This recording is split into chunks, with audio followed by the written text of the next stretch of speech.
Esta Navidad se cumplió el 30 aniversario de la caída de la Unión Soviética. El 25 de diciembre de 1991, el entonces presidente de la Unión Soviética, Mikhail Gorbachev, se dirigió a la nación anunciando 3 cosas: su dimisión, la desintegración de la URSS y el fin del comunismo. В силу сложившейся ситуации с образованием Содружества независимых государств я прекращаю свою деятельность на посту президента СССР. ¿Quiere decir que el comunismo soviético no cayó por injerencias externas? Exacto, fue por decisión propia de sus dirigentes en un momento en que era segunda potencia mundial. La caída de la URSS marcó un hito en la historia del siglo XX y sorprendió al mundo con su rápido desmoronamiento y ser uno de los países más influyentes luego de haber ganado la Segunda Guerra Mundial.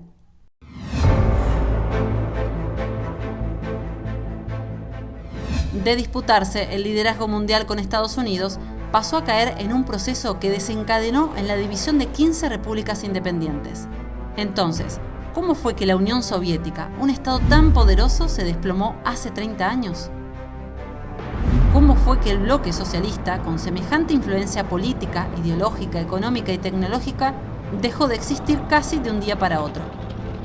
Antes de responder estas preguntas, recordemos un poco la historia de cómo se formó este estado tan poderoso a principios del siglo pasado.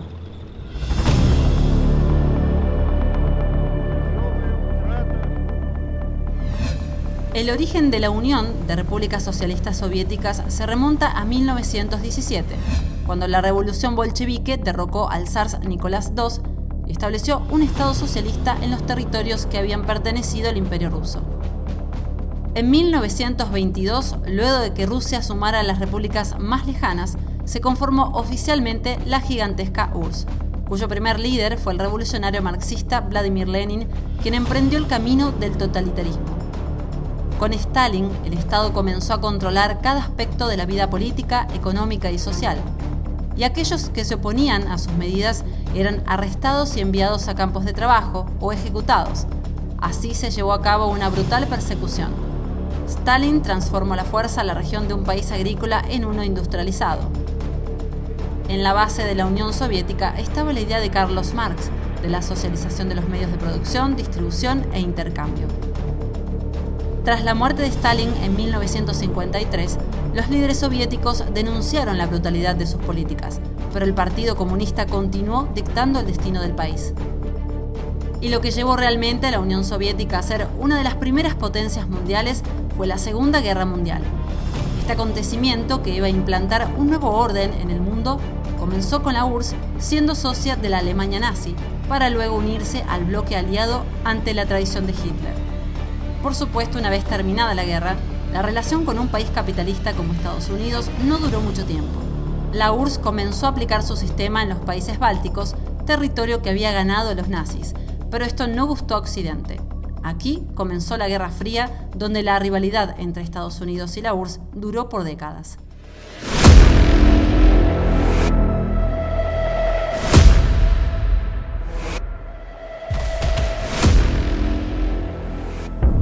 Pero entonces, siendo una gran potencia mundial y parecer invencible, ¿qué fue lo que la llevó a derrumbarse?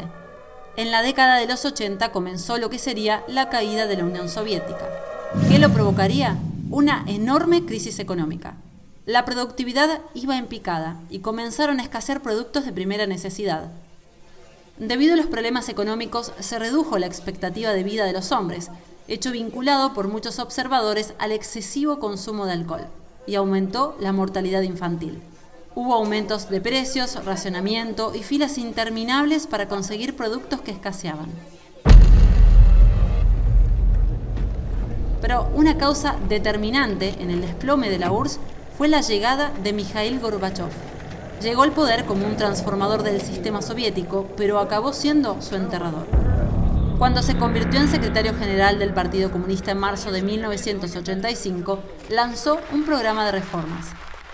El plan de Gorbachev tenía 2 elementos clave: perestroika y glasnost. La perestroika, o reestructuración en ruso, consistía en relajar el control del gobierno sobre la economía soviética. Gorbachev pensaba que la iniciativa privada impulsaría la innovación. Por primera vez desde los años 20 se permitió a individuos y cooperativas ser propietarios de negocios. Además, se abrió al capitalismo.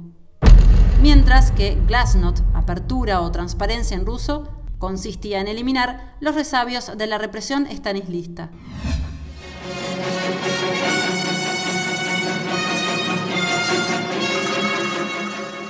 Se liberó a presos políticos y a los periódicos se les permitió publicar artículos críticos hacia el gobierno. Se instauraron elecciones legislativas y por primera vez agrupaciones políticas ajenas al Partido Comunista pudieron participar en los comicios.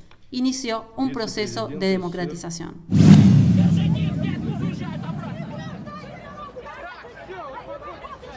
Las reformas de Gorbachov hicieron que la línea dura del Partido Comunista intentara derrocarlo en 1991. Pero este primer intento de levantamiento fracasó gracias a las muestras de apoyo popular y al respaldo del líder ruso Boris Yeltsin. El objetivo de Gorbachov no solo era transformar las prácticas económicas y el manejo de los asuntos internos de la Unión Soviética.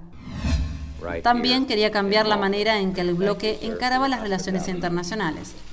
Gorbachov tenía claro que el éxito de la economía soviética dependía de mejores vínculos con el resto del mundo.